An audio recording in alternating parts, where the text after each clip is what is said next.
தமிழகம் எங்கும் max gold cash for your gold. Max gold நீங்க தங்க மட்டும் இல்லைங்க, பிளாட்டினம், டைமண்ட், சில்வர், ரூபினி எதை வேணாலும் விற்கலாம். உங்களுக்கான பணம் ரொக்கமா கையிலயோ இல்லைன்னா பேங்க் அக்கௌண்ட்லயோ உடனடியாக செலுத்திடுவாங்க. மார்க்கெட் மதிப்பை விட 100 ரூபாய் ஒரு கிராமுக்கு உங்களுக்கு கூடுதலா கிடைக்கும். தமிழ்நாடு முழுக்க டோர் ஸ்டெப் சர்வீஸும் இவங்க ப்ரொவைட் பண்றாங்க. உங்களுக்கு கோல்ட விற்கணும்னு அதுக்கு ஒரே ஒரு பெஸ்ட் பிளேஸ் மேக்ஸ் கோல்டு தான். கால் 04445454545. வணக்கம். Big topic with Karthik Mayakumar. Shanghai cooperation organisation இந்த சம்மிட் நடந்துச்சுல, இதை நாம் அதிகமாக உற்று நோக்கினதை விட வெஸ்டர்ன் கண்ட்ரிஸ் அவ்வளோ உற்று நோக்கியிருக்காங்க. அங்கே நடந்த விஷயங்கள்லாம் பார்க்குறப்ப வெஸ்டர்ன் கண்ட்ரிஸ் என்னென்ன நினச்சிருப்பாங்கன்னு நாம் நினைக்க தோணுது. அவ்வளோ விஷயங்கள் நடந்திருக்க. நிகழ்ச்சிக்குள்ள போகலாம்.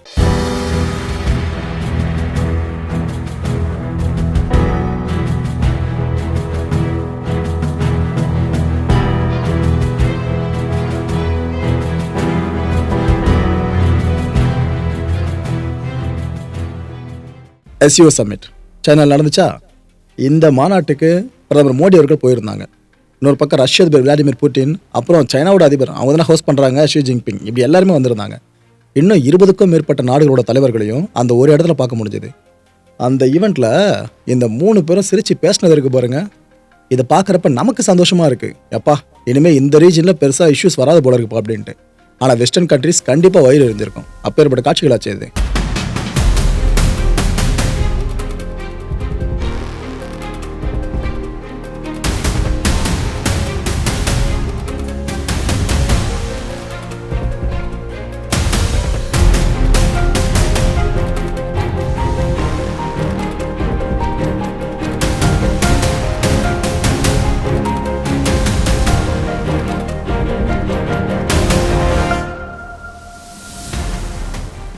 சாதிச்சு காமிச்சிட்டாருங்க புட்டின்னு. ஏன்னா இந்த டிராகனையும் இந்த யானையவும் எப்போ நாம் ஒரே தட்டில் வைக்க போகிறோம்? அந்த 2 தரப்பும் இணக்கமாயிட்டா நம்ம பவர் பெருசாக மாறிடுமே. இந்த 2 பேருக்கு அழிய எல்லை பிரச்சனை வருதுல்ல, அது மட்டும் இல்லாமல் பண்ணிட்டா நாம் வைக்கிறது தான் சட்டன்ற மாதிரி உலகம் முழுக்க மாறுமே. அந்த நாளுக்காக புட்டின் காத்துக்கிட்டு இருந்தாரு, அமைதிக்காக நாமளும் காத்துக்கிட்டு இருந்தோம். ஒரு வழியாக அது நடந்திருக்குங்க. அவரோட முகத்தில் அந்த சந்தோஷம் தெரியுதா? இந்த 2 பெருந்துருவங்களையும் இணைச்சி வச்ச பெருமையும் சந்தோஷமும் தெளிவாக பார்க்க முடியுது. இந்த டொனால்ட் ட்ரம்ப் கூட விளாடிமிர் புட்டின் காரில் போனார்ல அந்த அலாஸ்கா சம்மிட் அப்போ பல பேருமே சொன்னது பார்த்தீங்களா, தூரமாக இருக்கிற வரைக்கும் தான் புட்டின் ட்ரம்ப்பை ஆகுன்னு சொல்லுவார். ஆனால் எதிரில் வந்துட்டா ட்ரம்ப் கிட்ட புட்டின் சரண்டர் ஆகி தான் ஆகணும். அது இதுன்னு என்னென்னமோ பேசினாங்க ஒரு காரில் போனதை வச்சு. அப்போ இதுக்கு என்ன சொல்லுவாங்க? இன்ஃபேக்ட் அலாஸ்கா சம்மிட்டில் புட்டின் அவர்கள் ஆனந்தமாக இருந்ததை விட இந்த சம்மிட்டில் ஆனந்தமாக இருக்காரு. ஏன்னா உண்மையான நண்பர்களை பார்க்க வந்திருக்காருல. ஸோ அதுக்காக தான் காரில் விளாடிமிர் புட்டின் ஒரு பக்கம், பிரதமர் நரேந்திர மோடி அவர்கள் இன்னொரு பக்கம். இந்த 2 பேரும் ஒரே காரில் பயணம் பண்ணதும் இந்த SCO சம்மிட் அப்போ நடந்துச்சு. கோல்டு வாக் மக்களை இப்போதைக்கு இதுதான் பாருங்க. இந்த 3 பெரும் தலைவர்கள் ஒரே ஃப்ரேமில் வராங்கன்னா கண்டிப்பாக நைட் மேலே தான் வெஸ்டர்ன் கண்ட்ரிஸ்க்கு இருக்கும், அந்த நாட்டு தலைவர்களுக்கு இருக்கும். இந்த பிக்சர்ஸ் தான் இப்போ சோஷியல் மீடியா முழுக்க ஆக்குபை பண்ணியிருக்கு. அண்ட் புட்டினோட மைண்ட் வாய்ஸ் இப்போ என்னவா இருக்கும் யோசிச்சு பாருங்க. இட் மீன்ஸ் 2 பேர் சார்ந்து இங்கே பேச்சு போயிட்டுருக்கு. பிரதமர் மோடி அவர்கள் ஷி ஜின்பிங் அவர்கள்ட்ட ஏதோ சொல்கிறாங்க. அப்போ விளாடிமிர் புட்டின் அவர்கள் மட்டும் ஒரு பக்கம் டைரக்ஷன் செலுத்தி பார்க்குறாருல. இதை நாம் மைண்ட் வாய்ஸ்னு எடுத்துப்போமே, என்னவா இருக்கும்னு நினைக்கிறீங்க? 2 பேரும் சேர்த்துட்டேன், அடுத்து அமெரிக்கா சார்ந்த என்னுடைய எதிர்ப்புகளை பெருசாக பதிவு பண்ணுறேன், அது சார்ந்தவர் யோசிச்சுட்டு இருந்திருக்கலாம். ஜஸ்ட் என்னோட அசம்ஷன் தான். இதை தாண்டி எவ்வளோ விஷயங்கள் இருக்கலாம். நீங்கள் என்ன அசீவ் பண்ணுறீங்க? விளாடிமிர் புட்டினோட இந்த லுக் இருக்குல்ல, அந்த லுக் சார்ந்து உங்களோட அசம்ஷன் என்னவா இருக்குது? பாகிஸ்தான் பிரதமர் ஷேபாஸ் ஷெரீஃப் இவர் இந்த SCO மாநாட்டுக்கு அழைக்கப்பட்டிருந்தார். அவரோ வந்திருந்தாப்புல. ஆனால் வந்தவருக்கு மரியாதை பெருசாக கட்சி தான் கேட்டிங்கன்னா பெருசாக கிடைக்கல. பயங்கரவாதத்தை மட்டுமே ஊட்டி வளர்க்குற ஒரு நாட்டுக்கு எப்படி மரியாதை கொடுப்பாங்க? அதுவும் ஆப்ரேஷன் சிந்தூர் டைமில் இந்த பாகிஸ்தான் சைனா வழங்கியிருந்த சில ஆயுதங்கள், சில சிஸ்டமை வச்சு தான் இந்தியாவை எப்படியாச்சும் டேக்கிள் பண்ணலான்னு பார்த்தாங்க. என்ன இந்த ஆயுதம் நீ தயாரித்ததா அப்படின்னு இன்சார்ஜில் சொல்கிற மாதிரி தான் கடைசியில் சீனா ஆயுதங்களோட ஃபுல் கெப்பாசிட்டி நம்ம பார்த்துட்டோம். சிரிச்சுட்டு தான் இருந்தோம் எல்லாருமே. இதை நம்பி பாகிஸ்தான் இந்தளவுக்கு உரண்டை எடுத்தாங்களே, அதான் எப்படின்னு தெரில. ஷேபாஸ் ஷெரீஃபை வந்தாருங்க. வந்து இந்த தலைவர்கள் எல்லாருமே நின்று ஃபோட்டோவுக்கு போஸ்ட் கொடுத்துட்டு இருந்தாங்க. அதுக்கப்புறமா விளாடிமிர் புட்டினை ஷி ஜின்பிங் அப்படியே அழைச்சிட்டு போனாப்புல. அங்கங்கே ஒவ்வொரு தலைவர்களை பார்த்து இதை கை நீட்டி பேசுகிற மாதிரிலாம் இருந்துச்சு.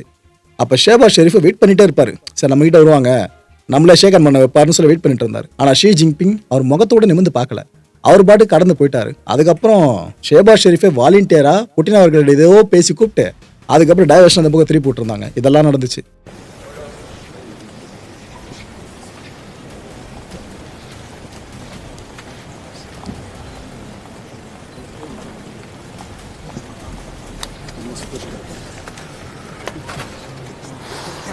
ப்ரோ கூப்பிட்டு வச்சு அசிங்கப்படுத்தல தப்பு ப்ரோ அப்படின்னு நீங்கள் மற்ற நாட்டு தலைவர்கள் சார்ந்து சொன்னீங்கன்னா யோசிக்கலாம்.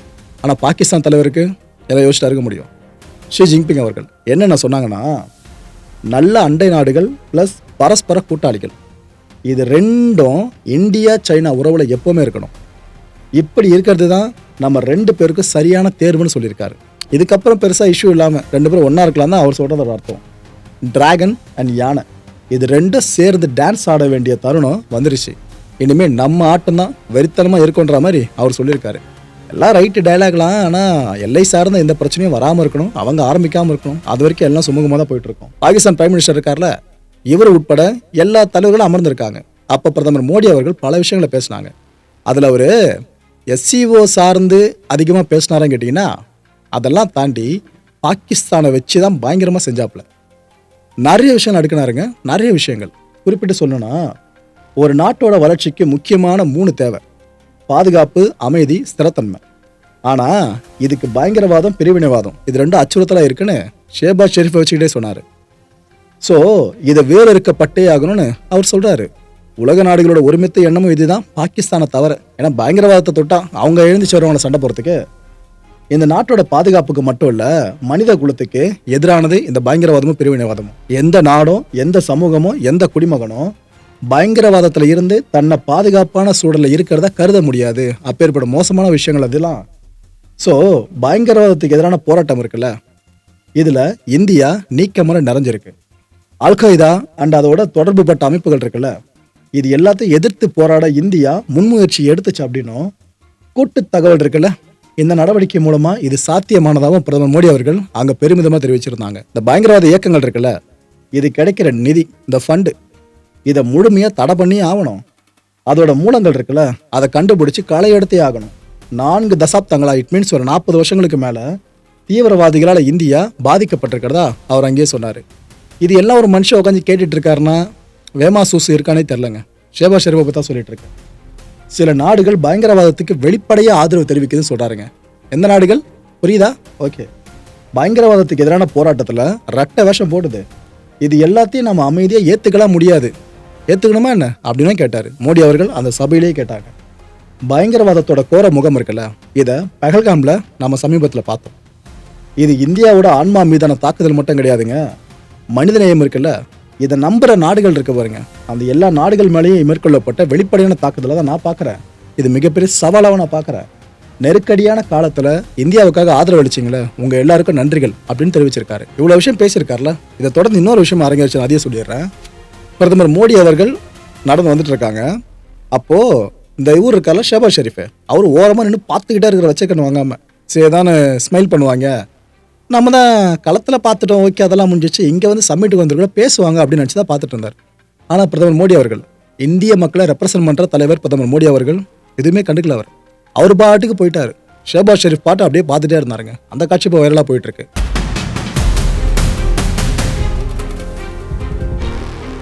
பிரதமர் மோடி அவர்கள் அண்ட் ஷி ஜின்பிங் அவர்கள் 2 பேருக்கு இடையில சந்திப்பு நடந்துச்சு. அதன் முடிவில் என்ன நம்ம முடிவுகள் எடுக்கப்பட்டுச்சு, இந்தியா சீனாவுக்கு இடையில நேரடி விமான சேவை இருக்குல்ல, அது திரும்ப ஆரம்பிக்க போகிறாங்களாம். அது சொல்லியிருக்காங்க. இது நிறுத்தப்பட்டது 2 காரணங்கள் தான். ஒன்று, இந்த கொரோனா டைமில் எல்லா பார்டர்ஸையும் மூடினாங்களே, வான்வழி சார்ந்து எல்லா போக்குவரத்து நிறுத்தி வைக்கப்பட்டுச்சுல அது. 2வது எல்லா பிரச்சனை. ஸோ அந்த 2 பிரச்சனைகள் மூடி இருந்தாலும் இந்த சேவை நம்ம திரும்ப தொடங்குவோம். 2 நாடுகளோட பத்திரிகையாளர்கள் இருக்காங்களே, அவங்கள நாம 2 நாடுகளுக்கு அனுப்புவோம். இந்தியன் ஜேர்னலிஸ்ட்லாம் அங்கே வரட்டும், சேனலில் இருக்க ஜேர்னலிஸ்ட்லாம் இங்கே வரட்டும், செய்திகளை வெளிப்படைத்தன்மையோடு சேகரிட்டுமே, இதில் ஒன்றுமே பிரச்சனை இல்லை அப்படின்னு 2 தலைவர்களும் இசைவு தெரிவிச்சிருக்காங்க. இது பெரிய பிரேக் த்ரூங்க. ஏன்னா கொரோனா டைமில் உஹான் லேப் சார்ந்து செய்தி சேகரிக்க போன ஒரு செய்தியாளர் கூட உள்ளே விடலை, அந்த கேம்பஸ்குள்ளே விடலை. அவ்வளோ விஷயம் நடந்துச்சு. ஏதோ ஒரு விஷயத்தை அவங்க சீக்கிரஸாக மெயின்டைன் பண்ணிகிட்டே இருந்தாங்க. 1008 கன்ஃபியூஷன்ஸை எழுப்பின ஒரு விஷயமா மாறிச்சா. அதெல்லாம் தாண்டி இப்போ இந்தியாவுக்கு சைனா இசைவு தெரிவிச்சிருக்கல, நீங்கள் எங்கள் நாட்டுக்குள்ளும் செய்தி சேகரிக்கலாம் அப்படின்னு பெரிய பிரேக் த்ரூங்க இது. அடுத்த வருஷம் நம்ம இந்தியாவில் பிரிக்ஸ் மாநாடு நடக்க போகுதுங்க. இந்த மாநாட்டில் நீங்களும் பங்கெடுத்துக்கணும், நேரில் வரணும் அப்படின்ட்டு சீன அதிபர் ஷி ஜின்பிங்குக்கு பிரதமர் மோடி அவர்கள் அழைப்பு விடுத்திருக்காங்க. ஸோ எனக்கு தெரிஞ்சு அவர் இந்தியா வரதுக்கான வாய்ப்புகள் ரொம்ப பெருசாக இருக்குங்க. என்ன, ஷி ஜின்பிங் வந்தாலே இந்தியாவில் அவர் கண்ணை உறுத்துற ஒரே ஒரு பகுதி தமிழ்நாடு மட்டும்தான். மாமல்லபுரம் ஞாபகம் இருக்கா? ஓகே, அது என்ன எதுன்னு வரலாறு தெரிஞ்ச எல்லாருக்குமே கண்டிப்பாக தெரியும். எதுக்காக அவங்க வந்து இந்த இடத்த மட்டும் சூஸ் பண்ணுறாங்க அப்படின்ட்டு. அவர் இன்கேஸ் அடுத்த வருஷமாக இந்தியா வராருன்னா எந்த இடத்த சூஸ் பண்ண வாய்ப்பு இருக்குன்னு நீங்களே கமெண்ட் செக்ஷனில் கமெண்ட்டாக பதிவிடுங்க. இவரை தொடர்ந்து ரொம்ப சீக்கிரமே விளாடிமிர் புட்டினும் இந்தியாவுக்கு வர போகிறாரு. ஸோ 2 பெருந்தலைவர்கள் இந்தியாவில் கால் பதிக்க போகிறாங்க. நம்மளை டாரிஃப் போட்டு கதையை முச்சுலாம் நினச்சிட்டு இருக்காங்களே, அவங்க கண்ணில் மண்ணை போட போகிறாங்கன்ற மாதிரி தான் தெரியுது. விக்ரம் மிஸ்ரி, நம்ம வெளியுறவுத்துறை செயலர், இவர் என்ன சொல்லியிருக்காருன்னா, அதை இப்போ பல பேரும் கான்ட்ரவர்சி கிரியேட் பண்ணாங்க பாருங்க. என்ன அவ்வளோ தூரம் போயிருக்காரு நம்ம பிரதமர், டின்னர் கூட போடலையா என்ன, சீனா அரசுனா பழி வாங்குதா, அது இதுன்னு பல பேரும் பேச ஆரம்பிச்சிட்டாங்க. அவர் என்ன தெரியுமா விளக்கம் கொடுத்துருக்காரு, இப்போது சீனாவுக்கு இந்தியா ரொம்ப ரொம்ப முக்கியமான நாடு. இதை உணர்த்துறதுக்காகவும் 7 வருஷங்களுக்கு பிறகு மோடி அவர்கள் சைனா போயிருக்காங்களே, இதை கௌரவிக்கிற வகையிலையும் ஒரு மெகா விருந்துக்கு சீனா ஏற்பாடு பண்ணியிருந்துச்சான்.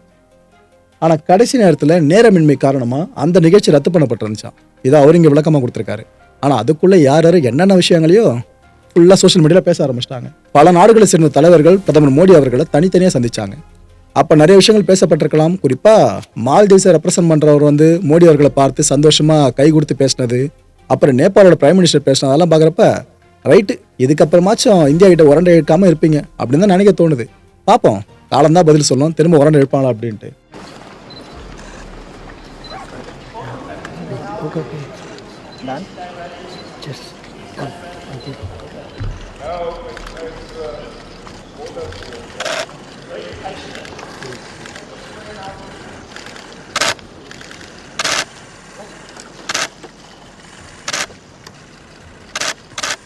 மக்களே, நாமெல்லாம் சிந்திக்க வேண்டிய முக்கியமான விஷயங்கள முதன்மையான விஷயம், ட்ரம்ப்போட மோசமான வெளியுறவு கொள்கை இருக்குல்ல, இதுக்கு விழுந்திருக்கா மரண அடியா இந்த எஸ்சிஓ சம்மிட்டை பார்க்கலாமா?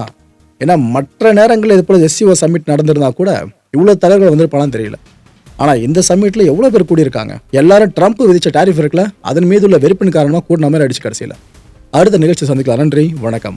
தமிழகம் எங்கும் max gold, cash for your gold. Max gold நீங்க தங்க மட்டும் இல்லைங்க, பிளாட்டினம், டைமண்ட், சில்வர், ரூபினி எதை வேணாலும் விற்கலாம். உங்களுக்கான பணம் ரொக்கமா கையிலயோ இல்லைன்னா பேங்க் அக்கௌண்ட்லயோ உடனடியாக செலுத்திடுவாங்க. மார்க்கெட் மதிப்பை விட 100 ரூபாய் ஒரு கிராமுக்கு உங்களுக்கு கூடுதலாக கிடைக்கும். தமிழ்நாடு முழுக்க டோர் ஸ்டெப் சர்வீஸும் இவங்க ப்ரொவைட் பண்றாங்க. உங்களுக்கு கோல்டை விற்கணும்னு அதுக்கு ஒரே ஒரு பெஸ்ட் பிளேஸ் மேக்ஸ் கோல்டு தான். கால் 04445454545.